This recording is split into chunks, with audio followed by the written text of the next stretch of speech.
بسم الله الرحمن الرحيم ياسين والقرآن الحكيم إنك لمن المرسلين على صراط مستقيم تنزيل العزيز الرحيم لتنذر قوما ما أنذر آباؤهم فهم غافلون لقد حق القول على أكثرهم فهم لا يؤمنون إنا جعلنا في أعناقهم أغلالا فهي إلى الأذقان فهم مقمحون وجعلنا من بين أيديهم سدا ومن خلفهم سدا فأغشيناهم فهم لا يبصرون وسواء عليهم أنذرتهم أم لم تنذرهم لا يؤمنون إنما تنذر من اتبع الذكر وخشي الرحمن بالغيب فبشره بمغفرة وأجر كريم إنا نحن نحيي الموتى ونكتب ما قدموا وآثارهم وكل شيء أحصيناه في إمام مبين واضرب لهم مثلا أصحاب القرية إذ جاءها المرسلون إذ أرسلنا إليهم اثنين فكذبوهما فعززنا بثالث فقالوا إنا إليكم مرسلون قالوا ما أنتم إلا بشر مثلنا وما أنزل الرحمن من شيء إن أنتم إلا تكذبون قالوا ربنا يعلم إنا إليكم لمرسلون وما علينا إلا البلاغ المبين قالوا إنا تطيرنا بكم لئن لم تنتهوا لنرجمنكم وليمسنكم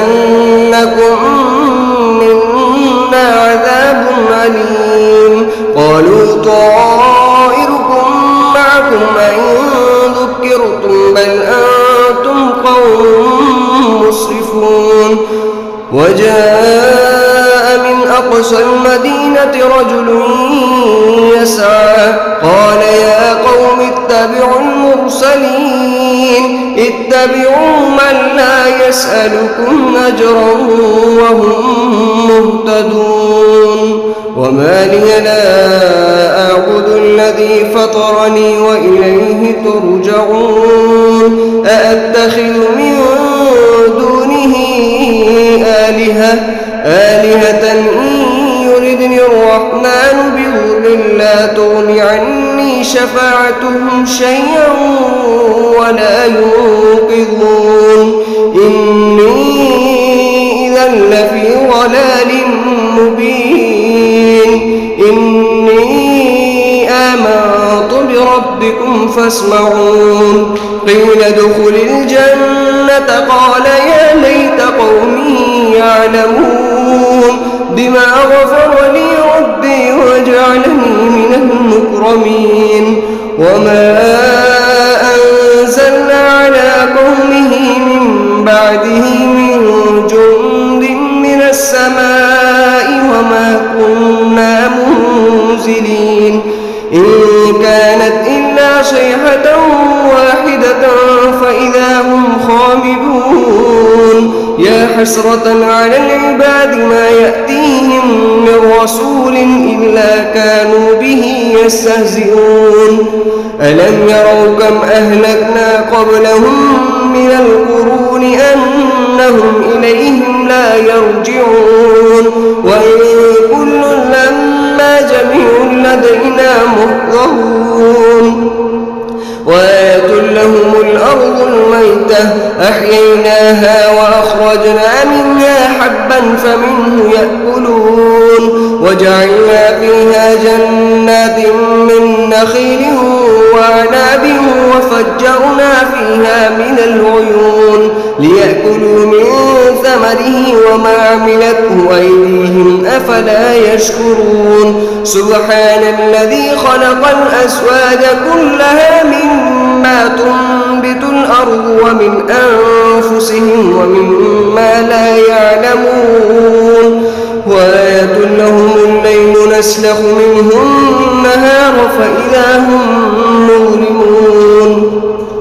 والشمس تجري لمستقر لها ذلك تقدير العزيز العليم والقمر قدرناه منازل حتى عاد كالعرجون القديم لا الشمس ينبغي لها أن تدرك القمر ولا الليل سابق النهار وكل في فلك يسبحون وآية لهم أنا حملنا ذريتهم في الفلك المشحون وخلقنا لهم من مثله ما يركبون وإن نشأ نغرقهم فلا صريخ لهم ولا هم ينقذون إلا رحمة منا ومتاعا إلى حين وإذا قيل لهم اتقوا ما بين أيديكم وما خلفكم لعلكم ترحمون وما تأتيهم من آية من آيات ربهم إلا كانوا عنها معرضين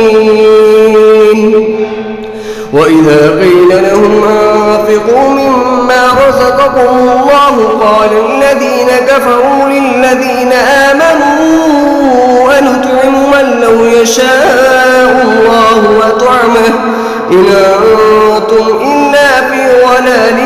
مبين ويقولون متى هذا الوعد إن كنتم صادقين ما ينظرون إلا صيحة واحدة تأخذهم وهم يخصمون فلا يستطيعون توصية ولا إلى أهلهم يرجعون ونفخ في الصور فإذا هم من الأجداث إلى ربهم ينسلون قالوا يا ويلنا من بعثنا من مرقدنا هذا ما وعد الرحمن وصدق المرسلون إن كانت إلا صيحة واحدة فإذا هم جميع لدينا محضرون فاليوم لا تظلم نفس شيئا ولا تجزون إلا ما كنتم تعملون إن أصحاب الجنة اليوم في شغل فاكهون هم أزواجهم في ظلال على الأرائك متكئون لهم فيها فاكهة ولهم ما يدعون سلام قولا من رب رحيم وامتازوا اليوم أيها المجرمون ألم أعهد إليكم يا بني آدم أن لا تعبدوا الشيطان إنه لكم عدو مبين وأن اعبدوني هذا صراط مستقيم ولقد ضل منكم جبلا كثيرا فلم تكونوا تعقلون هذه جهنم التي كنتم توعدون اصلوها اليوم بما كنتم تكفرون اليوم نختم على أفواههم وتكلمنا أيديهم وتشهد أرجلهم بما كانوا يكسبون ولو نشاء لطمسنا على أعينهم فاستبقوا الصراط فأنى يبصرون ولو نشاء لمسخناهم على مكانتهم فما استطاعوا مضيا ولا يرجعون ومن نعمره نمكسه في الخلق أفلا يعقلون وما علمناه الشعر وما ينبغي له إن هو إلا ذكر وقرآن مبين لينذر من كان حيا ويحق القول على الكافرين أولم يروا أنا خلقنا لهم مما عملت أيدينا أنعاما فهم لها مالكون وظللناها لهم فمنها ركوبهم ومنها يأكلون ولهم فيها منافع ومشارب أفلا يشكرون واتخذوا من دون الله آلهة لعلهم ينصرون لا يستطيعون نصرهم وهم لهم جند محضرون فلا يحزنك قولهم إنا نعلم ما يسرون وما يعلنون أولم ير الإنسان أنا خلقناه من نطفة فإذا هو خصيم مبين وضرب لنا مثلا ونسي خلقه قال من يحيي العظام وهي رميم قل يحييها الذي أنشأها أول مرة وهو بكل خلق عليم الذي جعل لكم من الشجر الأخضر نارا فإذا أنتم منه توقدون أوليس الذي خلق السماوات والأرض بقادر على أن يخلق مثلهم بلى وهو الخلاق العليم إنما أمره إذا أراد شيئا أن يقول له كن فيكون فسبحان الذي بيده ملكوت كل شيء وإليه ترجعون